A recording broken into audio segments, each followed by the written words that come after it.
Welcome to Earnings Recap. Today we're covering Palantir's earnings report and call. And what a report it was. Seriously. Yeah. Did you catch that line about their U.S. commercial revenue growth? 71%. Apparently, some journalists were literally checking their math. Yeah, that's the kind of number that makes you pause and go, wait, really?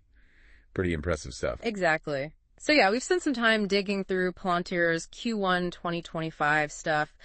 The earnings webcast transcript, the investor slides, the usual sources from their IR site. And our mission, as always, is to pull out the really key bits. We'll explain Palantir's performance, the big developments, their future outlook, all in, plain English. Trying to cut through the noise and highlight what really matters. Precisely.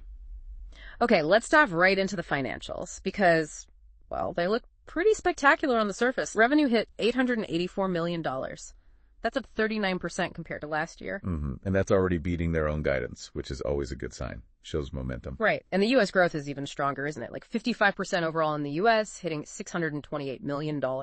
It is. But the real headline grabber is that U.S. commercial number. Yeah, that 71% jump you mentioned, up to $255 million.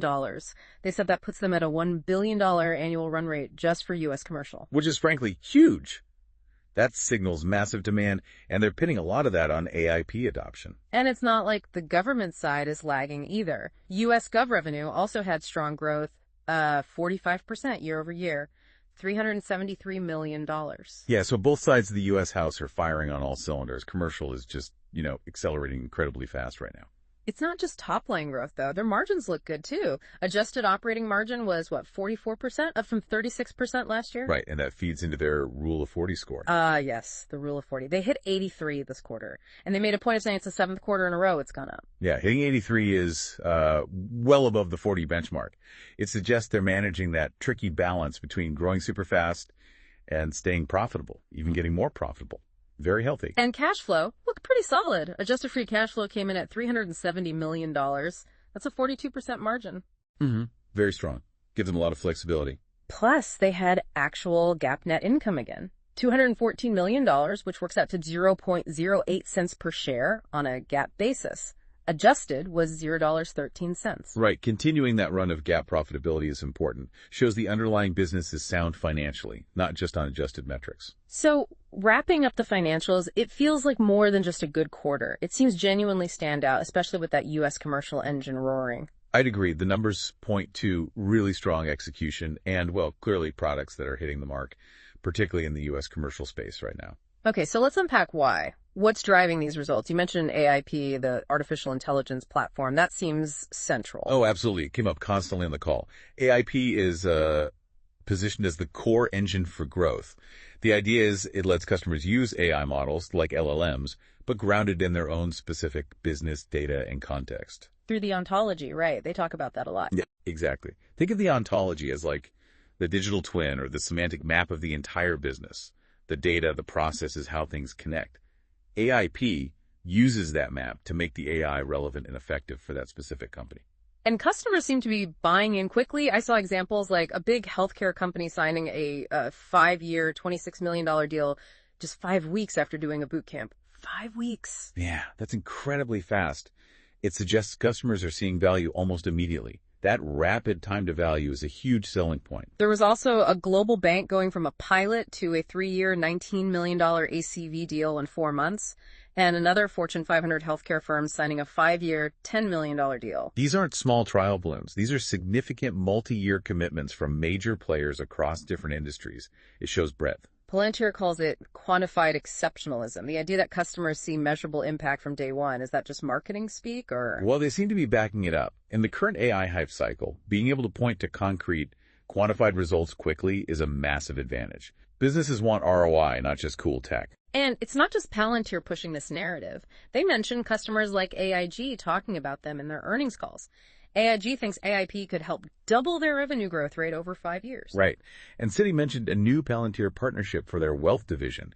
When your customers are publicly validating your impact like that, it's powerful, much more credible than just your own claims. Okay, shifting gears slightly, the U.S. government business. Yeah. Still strong, they say, because of commercially fielded, battle-hardened products. Mm-hmm. They mentioned expansion in the DoD with the Maven Smart System, and NATO actually adopting Maven as its C2 operating system. NATO adopting it. That sounds like a pretty big deal. It is. It's a major endorsement from a key international defense alliance. Shows trust and capability on a global stage. And this was really interesting. They delivered the first Titan vehicles to the U.S. Army, and the Army ranked the program top performing. They're building hardware now. Yeah, AI-defined vehicles. It's a definite expansion beyond pure software. They framed it as being built by non-traditional defense innovators within Palantir. Getting that early positive feedback from the Army is pretty significant for a new venture like that. They also talked about something called warp speed, helping with U.S. reindustrialization. Things like onshoring manufacturing, optimizing maintenance. Right, tapping into those big macro trends, helping companies manage complex supply chains, improve manufacturing efficiency that clearly resonates with commercial clients right now. And another partnership, this time with Archer Aviation, working on next-gen aviation, using the ontology to visualize aircraft parts. Shows the flexibility of that core ontology concept, applying it to complex engineering and manufacturing challenges. They also held a couple of conferences. DevCon and AIPCon showcased partners like Wendy's and Heineken using AIP. Yeah, those examples were striking. Wendy's fixing supply chain issues in minutes instead of weeks. Heineken building a complex solution in 3 months that used to take 3 years. Those are the kinds of tangible results that get attention. Absolutely. Real-world impact stories from recognizable brands. And one non-financial bit, they launched a fellowship for high school grads based on merit. Interesting talent pipeline strategy. Yeah, investing in talent early shows a long-term view. So pulling back, the overall tone from management on the call felt really, really confident, enthusiastic even. They emphasized their unique value, especially now, and talked about deeper engagement with customers. You definitely got that sense. A strong belief that they have the right platform at the right time, and that customers are increasingly seeing it that way across different levels of their organizations. Okay, so what about the future? They raised their guidance pretty significantly. Full year 2025 revenue now guided to a midpoint of $3.896 billion. That's around 36% growth. Yeah, that's a substantial bump from previous guidance. Signals strong confidence that this momentum isn't just a one-quarter blip. They expect it to continue. And they specifically raised the U.S. commercial revenue guidance even more dramatically, now expecting over $1.178 billion, which is at least 68% growth. Right. They're clearly betting heavily on that U.S. commercial segment, fueled by AIP, to keep driving outsized growth for the rest of the year. They also boosted the outlook for adjusted income from operations and adjusted free cash flow.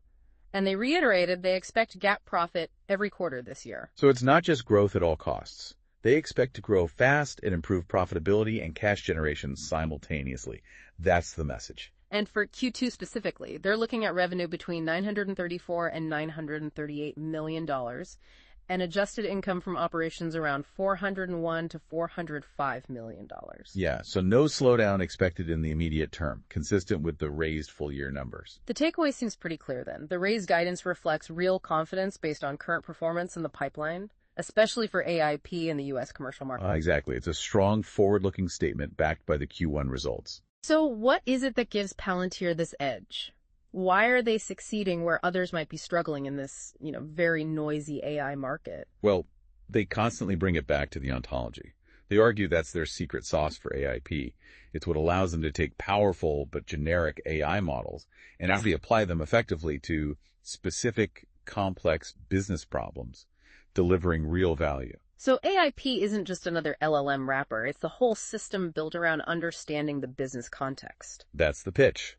They see AIP as the tool factory or the control layer for enterprise AI, the place where companies can manage different models but ensure they're used safely and effectively within their operational reality. They also talk quite a bit about human AI teaming, not just full automation. Right. Focusing on augmenting human workers, making them more effective rather than just replacing them. That's probably a more realistic and palatable approach for many large organizations right now. And they seem to almost welcome scrutiny. They mentioned thriving under pressure, like pen testing, saying it highlights their software's strengths. Yeah, it's a confident posture, basically saying, bring it on. Our stuff holds up. They believe that kind of meritocratic environment, whether in government or commercial, ultimately benefits them. There's also a clear strategic focus on the U.S. and allied nations, bringing allies along on their winning ride, as they put it. A deliberate geopolitical focus, leveraging their strengths in areas where trust and security are paramount, especially in government and defense circles. And that warrior culture phrase came up again. Delivering the right team, the right product, is the final mile. It emphasizes execution, focus, and a commitment to getting the job done in complex situations. It's part of their identity.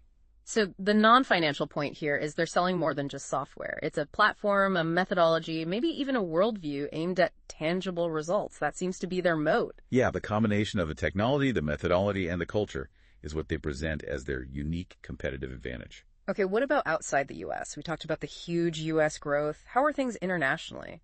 Well, revenue outside of Europe actually grew strongly too, 49% year over year. So there's definitely demand picking up in other international regions.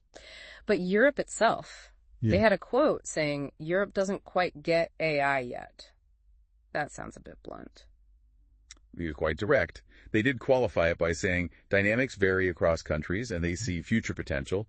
But yeah, the overall sentiment was that AI adoption, or maybe the understanding of its potential, is slower in Europe compared to the U.S. right now. Interesting observation. But they did note significant demand emerging for their government software outside of Europe. Right. So even if commercial adoption in Europe is perceived as slower, their government solutions seem to be finding traction in other international markets, which is still a significant opportunity. All right, let's try to sum this all up. Palantir's Q1 2025 definitely sounds like a banner quarter. Absolutely. Exceptional financials, particularly that explosive U.S. commercial growth, which is really being driven by AIP adoption and customers seeing quick, tangible value. And they're clearly confident this will continue, given how much they raised their full-year guidance. Yes, the outlook is very positive. They're signaling strong continued momentum, better profitability, better cash flow, all underpinned by that AIP success story. And their competitive position seems rooted in that unique ontology-based approach, focusing on real-world results and, well, that distinctive culture they have. They're carving out a specific niche as the platform for serious enterprise AI implementation, aiming for tangible outcomes, not just experimentation.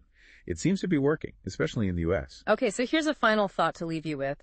We're hearing so much about AI agents, automation, and Palantir is leaning hard into this idea of enterprise autonomy.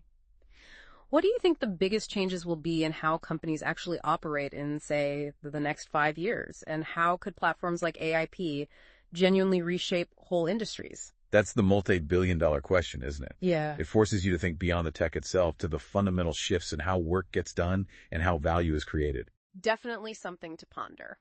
If you want to dig into the nitty-gritty of the numbers or read their full commentary, head over to Palantir's Investor Relations website. It's worth considering the bigger picture of how AI is changing business and government.